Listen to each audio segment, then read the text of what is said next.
Hey, welcome to Trickshop. So in calculus, there are two fundamental concepts, derivatives and integrals. And today we'll be discussing derivatives. So to start off, what exactly is a derivative? Well, a derivative is a tool for finding the instantaneous slope of a function using one point. Traditionally, to find the slope of a function, you need to use 2 points, and then you find the change in y over the change in x. But using a derivative, you can find the instantaneous slope of a function on 1 point. So how exactly does this work? Well, let's start off with a function f of x. And let's say our function has 2 points, point 1 and point 2. Let's say the coordinates of point 1 is x. Let's say our x coordinate is just x, which would mean that our y coordinate would be f of x. Let's also define this distance in x between our 2 points to be delta x. And delta is a very common symbol in calculus. All it means is change in. So delta x means change in x. So if our distance in x between our 2 points is delta x, this means that the x coordinate of point 2 would be x plus delta x. Therefore, the y coordinate would be f of x plus delta x. So as I previously said, the method to find the slope of a function when you have 2 points is change in y over change in x. Well, what is our change in y? Well, it's f, using our second point and then our first point, it's f of x plus delta x minus f of x over x plus delta x minus x. In our denominator just simplifies to delta x. So you probably don't think of it this way, but this is the formula for finding the slope of a function using 2 points, and the distance between them being, in the x-plane, delta x. So how can we use this to find the derivative, which is the instantaneous slope using 1 point? Well, the way we would do that is by taking our second point and just bringing it closer, just squeezing it so close, squeezing this point so close to our point 1 that it basically converges and becomes 1 point. So you could say delta x, or the distance, the x distance between the 2 points, we want delta x to approach 0. So in calculus, when you hear the word approach, what term comes to mind? For me, limit comes to mind. Limit means approach. So now let's write the derivative in using a limit.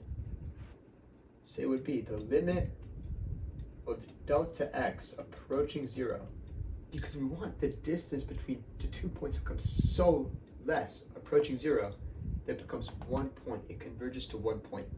So the limit of delta x approaching 0 of all this, we can just rewrite this part. F of x plus delta x minus f of x all over delta x. So this right here, the circled part, is the formula for the derivative. This is the limit definition of a derivative.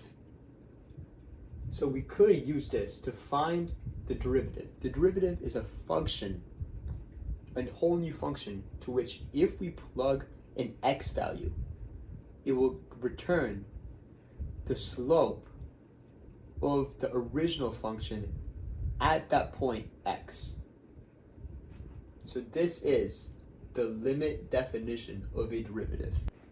Let's practice finding the derivative of a function.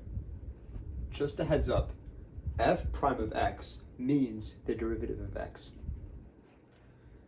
So for example, let's say f of x is equal to the square root of x, and we want to find this derivative of the square root of x using the limit definition of a derivative. For our first step, let's copy this down, but plug in f of x for the square root of x. And in any question like this containing many limits, it's important to write the limit down on each line, just so we don't lose track of it.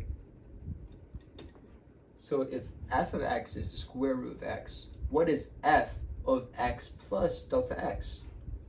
Well, it's just going to be the square root of x plus delta x minus f of x, so we'll add a minus the square root of x over delta x. So our goal is to eventually get rid of the limit and see what this becomes equal to. Well, at first glance, it seems kind of intimidating. Like, what about all the square roots in the numerator? And when dealing with an algebraic function and we want to get rid of all or most of the roots, how can we do that? Well, we can do that by multiplying the denominator in the numerator by a conjugate of the numerator, which would be the square root of x plus delta x plus the square root of x. And our denominator has to be the same, so we just end up multiplying by 1 and we don't break any rules of algebra. So how does this help? Well, the conjugate helps by multiplying. It cancels out the roots. It follows the form a minus b times a plus b, which is just a squared minus b squared, which is a rule of algebra you need to know. So let's move on to our next step. Carry over the limit, as should be the first step in most of our iterations. So how does this simplify? Well, I said a squared minus b squared, right?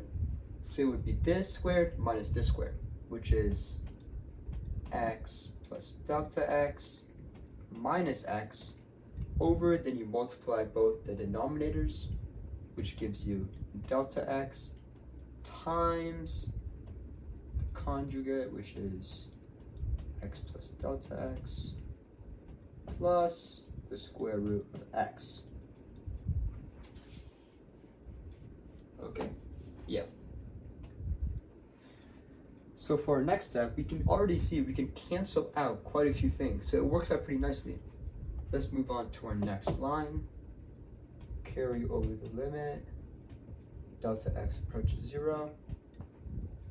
So we can see our x's should cancel out, which just leaves a delta x on the numerator. And on the denominator, we still have delta x times the square root of x plus delta x plus the square root of x. So now we can already see we can cancel out the delta x because it's both on the numerator and the denominator. So our next step is going to bring us to this. Just 1 over the square root of x plus delta x plus the square root of x.